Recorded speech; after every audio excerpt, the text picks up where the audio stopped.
ဝါဒီနေ့ပေါင်းလောင်းလမ်းမပေါ်ကအချက်ချကြတဲ့နေရာမှာအမီပေါက်ပြောင်းလို့ရတဲ့ကြရံမြေပေါ်ကအသစ်နေတိုက်အသစ်ဆက်ဆက်လေးကို3900နဲ့ပိုင်ဆိုင်ခွင့်ရဖို့ဆိုတဲ့အခွင့်အရေးတစ်ခုကိုပြောပြချင်ပါတယ်။အခုဝါပြသမှာကတော့ဝနဒီပရက်ကွက်တွေကလူကြိုက်များတဲ့ပေါင်းလောင်းလမ်းမကြီးပေါ်မှာပါ။ဒီရင်ကြီးကိုလာကြည့်လိုက်ပါဦးအသစ်နေတိုက်အသစ်ဆက်ဆက်ကြီးနော်။အခုတက်နေုံပဲစိတ်ရှုပ်စရာဘာပြင်ဆင်မှုမှမလိုတော့တဲ့အိမ်အသစ်ဆက်ဆက်လေးမှာတစ်မိသားစုကျုံပြော့နေတာကိုမြင်အောင်ကြည့်ပါလား။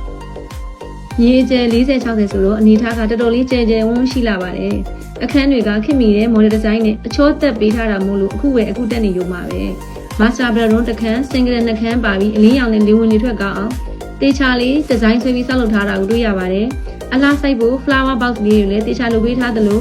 အရေးရပင်တွေပါစိုက်ထားတာမို့တစ်နေ့တာလုံးအေးမြနေမှာပါ